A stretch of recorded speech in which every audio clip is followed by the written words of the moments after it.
Good evening. You are viewing Wisdom Keys for Focusing on Your Passion. LaunchPad Consultancy, in collaboration with VisionWorks Solutions, bring to you Book Club Conversations Season 3. And in this series, entrepreneurs and professionals are reading the book The Uncommon Dream, 31 Wisdom Keys for Focusing on the Passion of Your Heart, written by author Mike Murdoch. I'm your host, Alina Lewis, and today's discussion is centered around chapter 18, which discusses the uncommon dream will require an uncommon passion. And joining me this evening for discussion is Roy Rollox, Impact Strategist at VisionWorks Solutions, and Janine Caesar, owner of JC Charm. So, gentle person and gentle lady, good evening and welcome once again. So happy to have you on yet another evening. Good evening, everyone. Yes, hello. A pleasure to be here. Welcome to everyone who's tuning in. Yeah, and I mean it's such a lovely journey as we were talking off camera, off live, off stream. It has been such an interesting journey going through the book, and so much of it is what we know. So much of it is a great reminder. But even before we get into chapter 18, I'm curious to find out, guys, what has the journey been like so far reading the book? Because of course I can imagine many entrepreneurs may have seen the opportunity and said, I don't have time for that. I need to do this. I need to do that. That's da da da. So even for you, because we are all business owners here on the screen, how has it been for you having to carve that time to read? And has it so far been worth it for you? Janine, what are your thoughts? It's I want to say it's life changing because it really does make you think about the way that you go about your day, the way that you approach your business, the way that you approach your life. It is life changing. It changed some things that I used to do before, and I have seen a positive impact when I made those changes. Yeah, and Roll, what about you?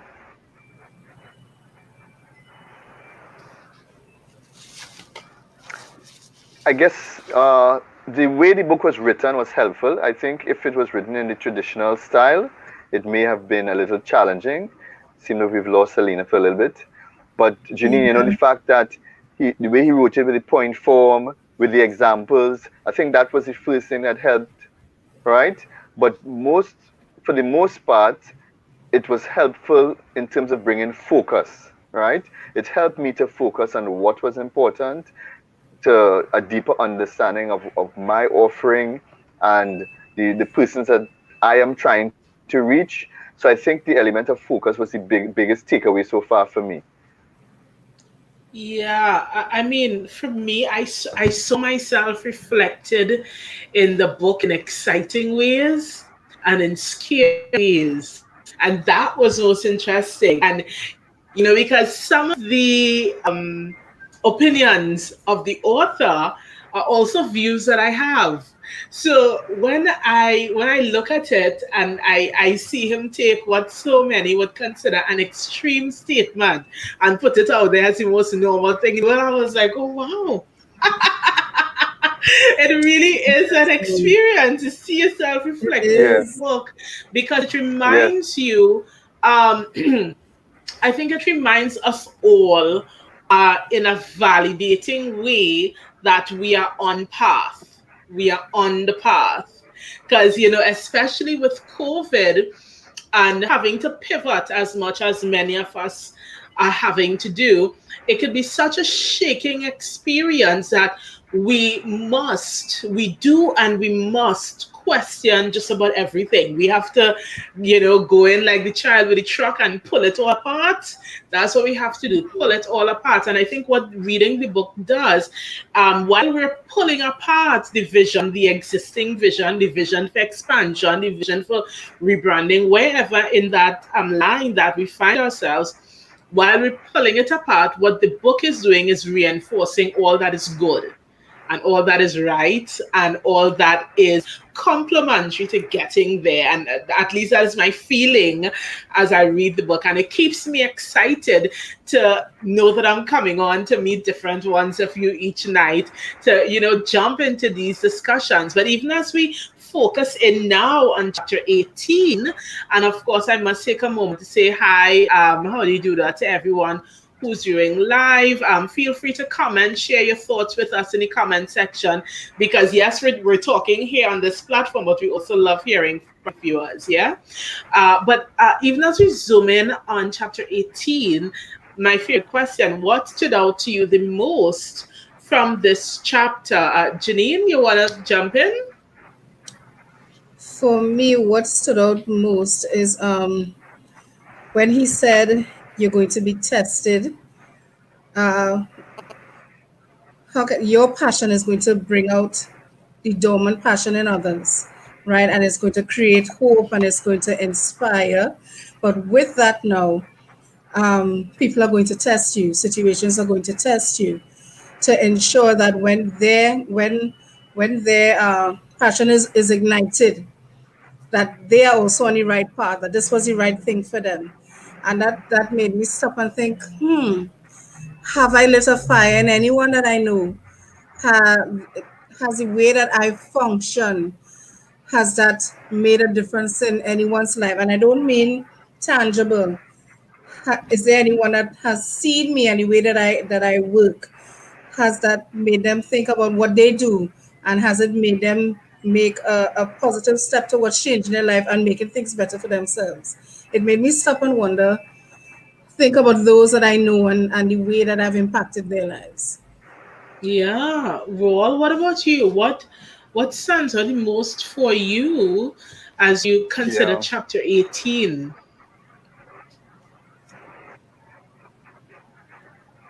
I think first of all, um, it was a sort of barometer in terms of testing my own passion levels. As I started to contemplate the whole idea of passion, couldn't help but cast my mind to responders and people who are in the medical profession with this current COVID. Just today, I was listening to a report about the persons that died protecting lives, trying to protect lives. And that for me was like the greatest when I started thinking about passion. Are we really willing to do all that's required? And they go into it knowing that we don't know what's going to happen tomorrow. And passion can be like that. And as I reflected on that, what jumped out at me was the point he made about unclutter your life of anything that does not belong in it. So that as you develop that passion, you get a sense of what's important, what's not important, who are the persons that you need around you, what you need to spend your time in. So that particular part of it is what jumped out at me most of all. Unclutter your life from anything that does not belong to it. So basically, what I had to do then was take stock, sit down and look at all the aspects of my life, physical, financial, emotional, so forth, and see, does this connect with the passion and where I'm heading right now? So that was important for me. Yeah, in the first part of the chapter, Mike Murdoch, he talks about, just passion as that fuel that determines just about everything as it pertains to the unfolding of the vision or the dream. But even as Roel mentioned, the whole idea of uncluttering, simply because you can't have a cluttered life and pursue passion and engage passion. You can't. The two don't go hand in hand. So I wanted to take some time in this conversation to talk about that whole experience of uncluttering life. And the first thing I wanted to ask, it is easy to look at uncluttering your life as one major experience. And those of us who are in the process, who are walking that entrepreneurial path, we would know it's not a big bang experience. In many instances, the process of uncluttering is a frequent, a periodic, or sometimes even a daily experience of awareness, not to get that build up. So much like housekeeping, We're not just going to wait until Easter and Christmas to clean the house, but there's a level of Yes. cleaning and a routine to cleaning in the different crevices that we must do in order to keep a house clean and not have that build up. My question to you guys is this: what strategies do you use in your own life to unclutter or stay uncluttered?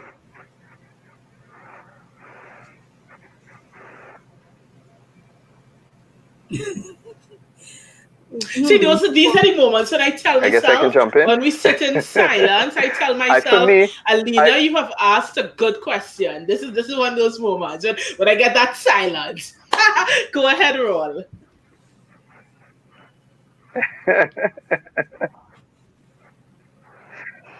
well for me, it's a matter of finding that space in your life at these there's some important intervals in your life that you have to find that space to reconnect with your vision. You understand? Reconnect with what you're about. And I think that is what has helped me. All right. So that in one way, there's some things that I do on a daily basis in terms of sitting back and reflecting, meditating upon what I'm about, why I'm about, am I creating the impact that I want to create? So I think finding those spaces, whether you do it daily, whether you do it weekly, whether you do it on a monthly basis, where you kind of reconnect. And it's so important because, especially as an entrepreneur, you want to take advantage, especially in trying times, of opportunities. All right. And so it means that you're going to take on a little bit more sometimes. You're going to take on new ideas that seem like, I think this can work. You have to try different things. And at some point in time, you have to sit back and say, okay, I have these 10 things or these 3 things or these 2 things that I'm doing. Are these things really bringing me to where I need to be? And I think that's something you need to do daily, weekly, monthly, even on an, you need to create these traditions. Otherwise, you're going to just find yourself collecting um, programs and projects and ideas and things to do that are not necessary on the road to your passion. So that helps me, you know. Yeah, Janine, what about you?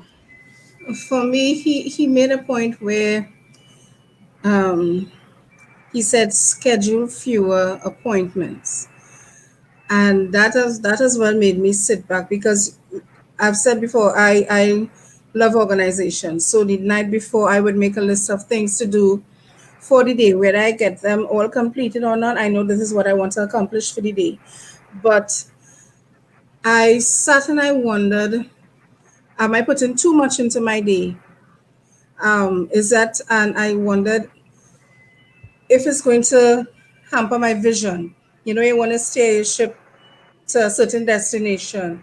But if there are too many things in your view, you're not going to be able to see the correct path and the pathway that you need to take. So I had to sit back and think, can I space out what I want to do even further? So if I usually schedule 10 things to do for the day, can I cut it back to 7? Can I cut it back to 5? And take more time and get that done properly than trying to strive to get everything done. That made me sit back and think, is there a better way for me to accomplish this? Can I really schedule less things to make the pathway clear? Yeah, definitely. I think as well, the journey lets us know when a decluttering is needed. And again, if we were to compare it to a room, if you walk in the room and bounce your toe on a piece of furniture or something that fell on the ground, that tells you, oh, there is some level of disorganization here. Something didn't work, something bad happened, there was some sort of a pain. And I think the same remains true in the journey, that once we're in a space where we're asking, am I achieving the goals that have been set? Am I fulfilling the thing that I set out to do? Am I able to have the experiences that I'm looking forward to?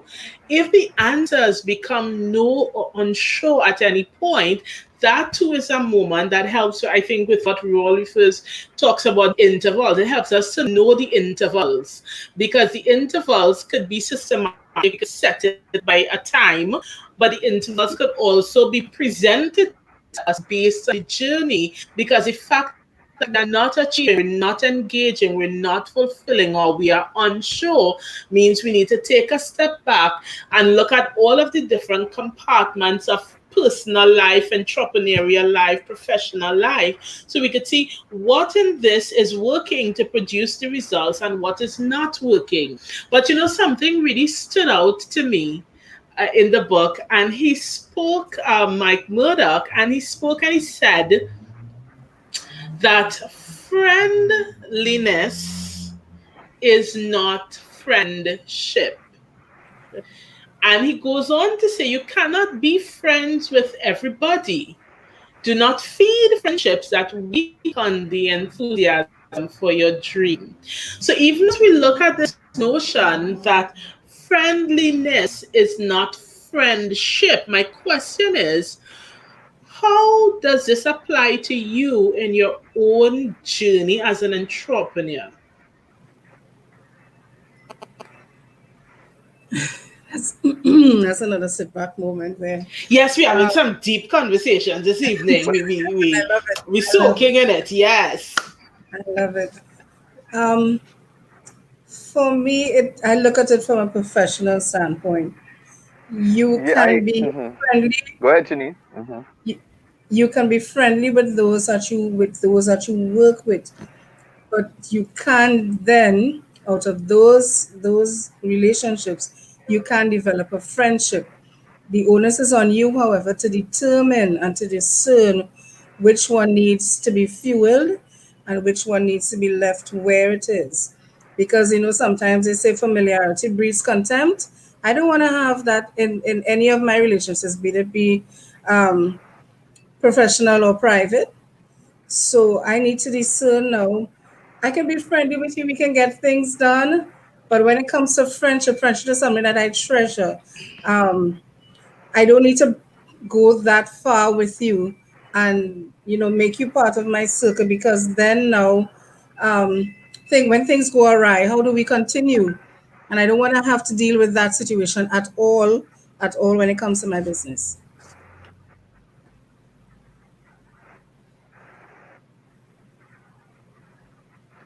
Ron, what about you?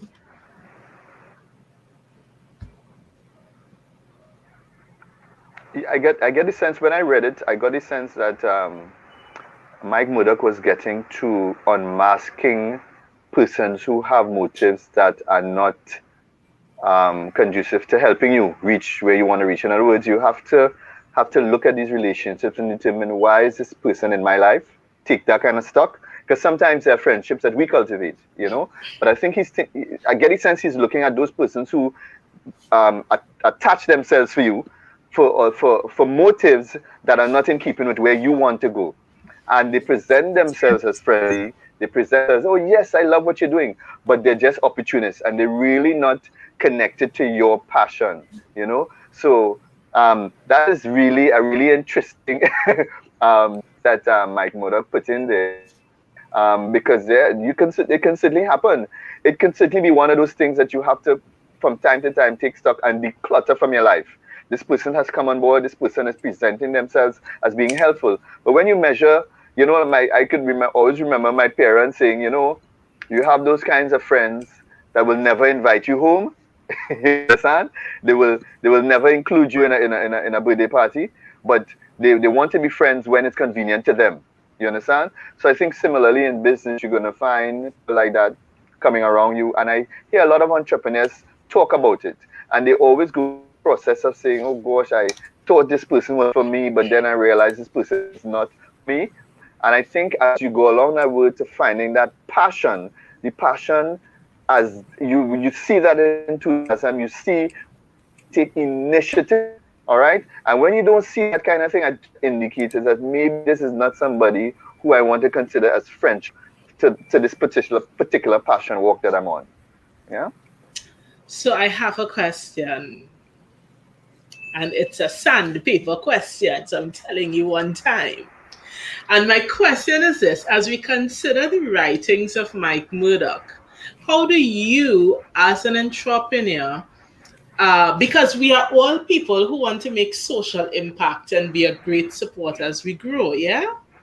How do you, as an entrepreneur, differentiate between someone you are supporting and someone who is a parasite in your life?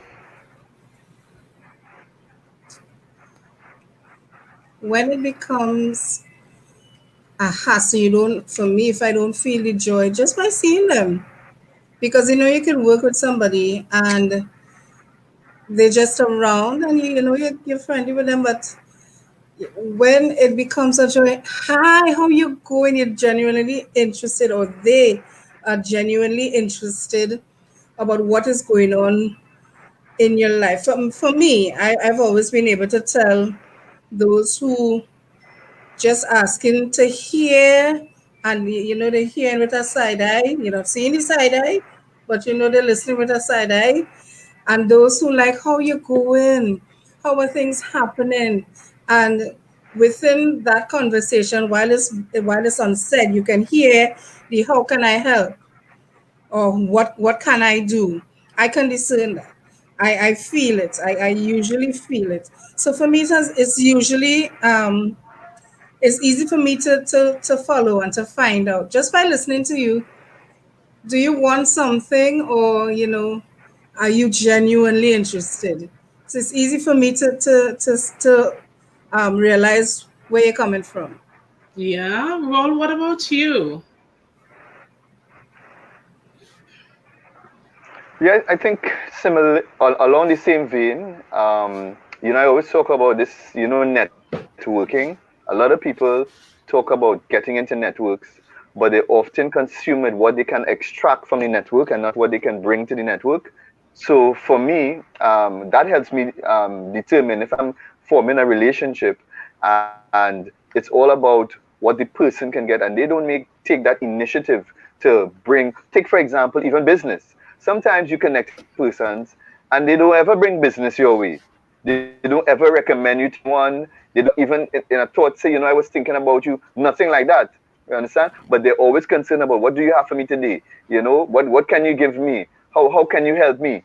So I think those things can help, in that regard. And I often suggest to people when they're getting into these relationships, particularly on the business end, that a simple MOU helps to unmask people's intentions. Because when you sit down, you begin to put down what role each will play and what each will contribute to what we're trying to achieve. You begin to see people pull back and say, oh, all of that?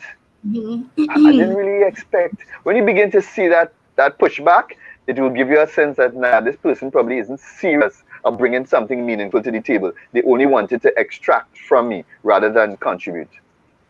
Yeah, I love that. And memorandums of understandings are very helpful in unmasking that when you're looking at getting into any sort of collaboration, partnership, and so on Yes. with people. But I think, too, even in terms of informal relationships, which can drain and Yeah. drain us out as well, I think a simple question of um, to what extent are we adding value to each other? Look at the value added, and that in itself could be a very simple but effective benchmark. Because if you could look at yourself, and like I do this all the time, what do I bring to people? I'm always making sure I'm bringing something.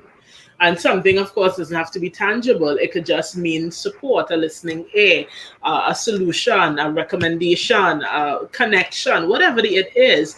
You're making sure you're bringing value. And when we look to try to figure out who is this person in our lives, then we can ask ourselves, what value is this person bringing?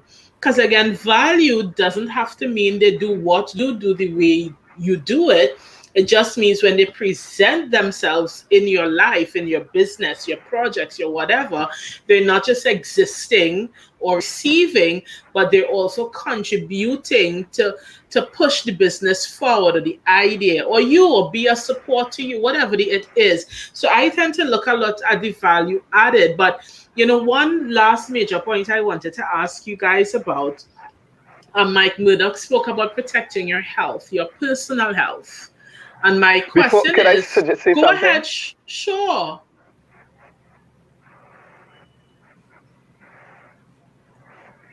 Yeah, I just thought of, there's this old time practice, for those of you persons listening or maybe on the panel here who have family that either from the countryside, I know certainly in Tobago there's a practice. There's that family or that friend that anytime they come, anytime they visit, they come with something, whether it is some bananas or some provision or something.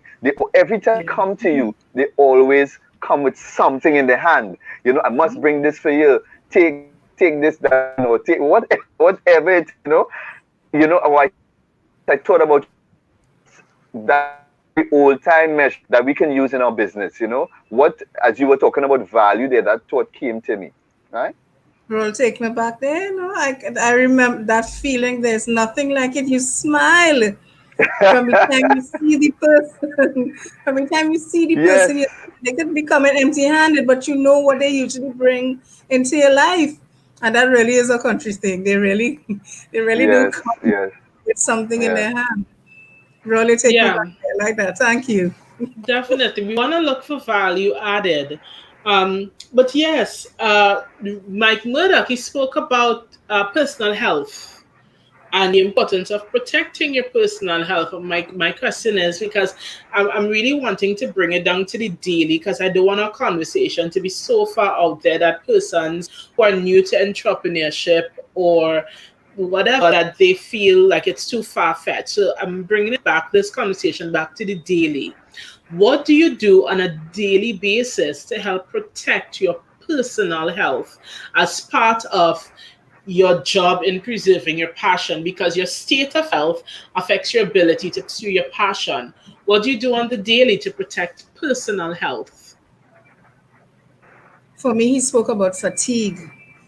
That is something that I usually deal with because according to the American people, I always have 50, 11 things running through the back of my mind, and I need to sit down and just said, okay, enough. Because he drew reference to the point that when you're fatigued, you usually make wrong decisions. And I took that to heart and I was like, listen, sit back, relax, clear your mind.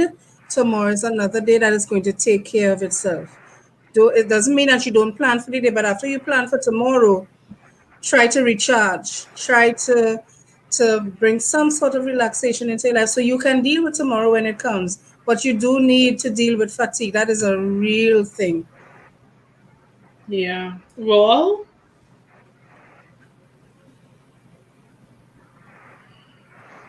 Well, outside of the exercise and all those things that you're supposed to do, and Janine, we wouldn't have Alina unmask us here, right? But certainly diet, is a big part of it Yeah. for me. All right, uh,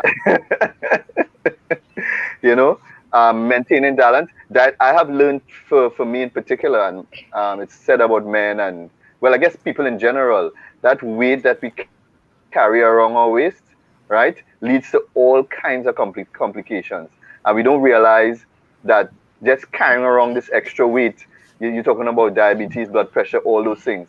So trying to keep fit and trying to stay healthy in terms of my diet is a big part of it for me.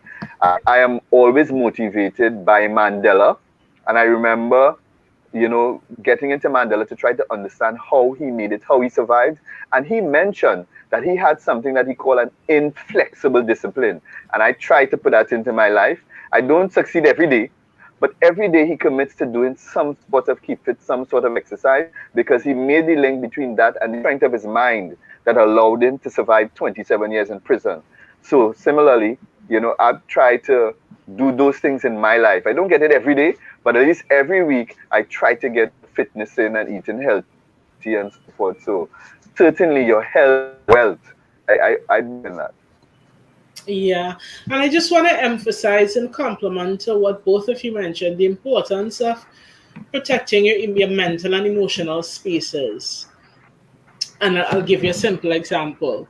For the most part, I don't look at anything with violence or trauma or anything like that in the night. Like if I have to like look at a movie or a television show, it can't be a violent show. It can't be a traumatic show, it disturbs my sleep. That might not apply to everybody, but it applies to me. And because I know this, I stay away from this. So I call what I watch happy TV. I only watch happy TV at night. Or, for example, I was talking to someone, and I'm talking about television show because it was so simple but so significant. We're talking about movies with violence, and I was saying I don't really watch it, and nothing wrong if people like to watch it, and nothing wrong. But I was asking the person, have you ever wondered how I keep such a chirpy disposition? And they were like, no, I never thought about this, because I don't boggle my mind and my emotions with violence and trauma. And sometimes we don't pay attention to how even the very things that we look at and what we allow ourselves to be absorbed into on social media, in the news, in the movies, in the TV shows, how it comes back to affect our mental and emotional spaces. Likewise, sorts of conversations that we have. If it is we are positioning ourselves to listen to a pity party all day long, or listen to only problems without a hint of a solution all day long, then that comes back to look at our mental and emotional spaces. How excited can we be? How to what extent can we thrive in our space of functioning from a place of peace and joy, if all we expose ourselves to, and it's like sometimes we have to, in a polite way, not have certain conversations, because let's be honest, there are sometimes people call us just because they want to vent and vent and vent, and it doesn't mean we shouldn't take a venting call. But if it is that the venting going on for 3 months, and the person not interested in a solution, they don't want to do nothing, they just want to complain about the it, whatever the it is, what we doing? And that comes back to affect us. So sometimes we carry around such a weight as individuals, I believe, because we carry around all this negativity that probably has nothing to do with us. But because we're open, go ahead, Janine. That's something that can drain you as well, because while they are Yeah, venting and getting it off of their chest, they're pouring it into you. So you now are dealing with it unconsciously, because it's your friend, or let's just say it's your friend. You're going to be dealing with it, and they're skipping away because they've vented and they feel better. So now you're wondering about how your friend is going, and you now take on the worry, which is going to cause a negative effect in you. So you need to be careful of those. If, as you said, if you see it continuing and with no solution in sight, then you also need to take care of your mental space and your emotional space, yeah, and either avoid the calls for a little while, or just try to get away from that person for a little while, because you do need to empty your cup every once in a while, so yeah. that in case when you do come back, they need to fill it And to again. make sure you're being fed with Yeah. positivity, that's so important. Whatever is your source, make sure you have a source or sources of positivity to pour, or from which you use to fill your life. You can't give what you don't have. And even in business, you can't be enthusiastic about your business if you're feeling beaten and battered and broken down and discouraged. So we have to look at our lives from a holistic perspective and realize if we're completely stressed out over here, it's going to affect the business thing that we're trying to do on the other side. And so we have to protect and support positive and thriving mental and emotional health. But even as we bring this conversation to a close, guys, time goes so quickly as always. We want to talk about wisdom for transformation.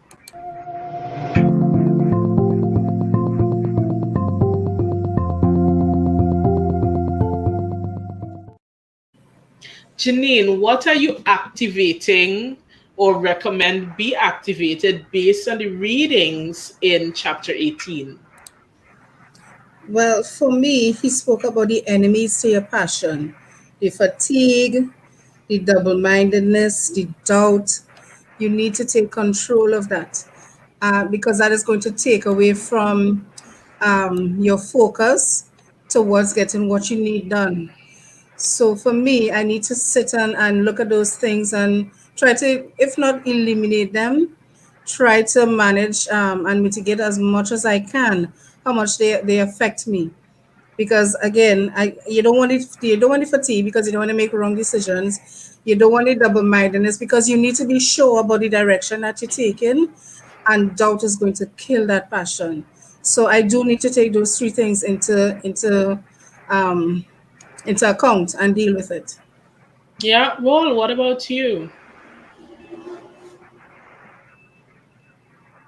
The point that Murdoch made about creating an environment that feeds your passion and your dream, that would have been, a big takeaway for me in that regard. Just earlier today, I was having a discussion with a sibling who was doing some studies, and I was encouraging him to get a study desk, get a proper chair, get a lamp, get the notes, get your calendar space, a whiteboard, create that space physically, emotionally around you, right? And that will help feed your dream and feed your passion. Even as somebody who is working as a business person, you may not be going out to work, but dressed for work. Create that environment and that space that will also affect your mind and how you approach what you do. So that particular key jumped out for me as being transformational and can make a big difference if we focus on creating that environment, which starts with taking stock, sitting down and looking at all those things that are going to add and eliminate those things that are going to take away in your physical, mental, emotional, spiritual space. Definitely. And I want to remind persons of the importance of recognizing the journey plays a great role in helping us to have that sense of introspection we need for decision making. So don't be afraid to chart the journey. Pay attention to whether the last year, the last 5 years, the last 6 months, whatever is your span, pay attention to chart your experiences. Pay attention to when you have those highs and those lows, the ebbs and the flows, and chart it so that you can begin to look and see what are the patterns of your life, the patterns of your journey in different areas of your life. So once you start recognizing the pattern, it's so easy to be able to anticipate and make great decisions. So as we close, Janine, could you take a minute, please, remind persons about JC Charm and services that you offer? Okay, well, we are JC Cham is an event management company. We take any idea that you have, from birthday parties to the boardroom. Once you have an idea, bring it to us. And we're just going to take that off your hands and add a little bit of sparkle, a little bit of class, and we're going to make it happen. And you Awesome. can check us out on both Instagram and Facebook. This is great. And Roll, could you take a minute and share with persons about VisionWorks? Certainly. Well, VisionWorks is all about helping individuals create more impact in their lives, organizations, small businesses. And in keeping with that, one of the things we've been contemplating would be persons in the NGO sector, persons who are what we'll call social innovators or persons who are concerned about social impact. And they've complained about not being able to access funding or not being able to get the technical skills that they need. And what we've done actually at VisionWorks is teamed up with the University of Peace. So we're going to have some courses coming out pretty soon that are going to help persons attract better funding, use social media for social impact, improve how they design their particular lives, improve social innovation on the whole. So if anybody is interested, look, anyone out there that wants to make an impact in their particular space, they can check us out online, www.visionworks.solutions/UPEACE, UPEACE, and they can get more information about some of our latest offerings in that regard. Awesome. Thank you, Roll. Thank you for Janine for joining in tonight. And those who are viewing, thank you as well. We hope that this journey is equally as rewarding for you as it is for us. And tomorrow, same place, same time, we'll see you as we continue with Book Club Conversation Series 3.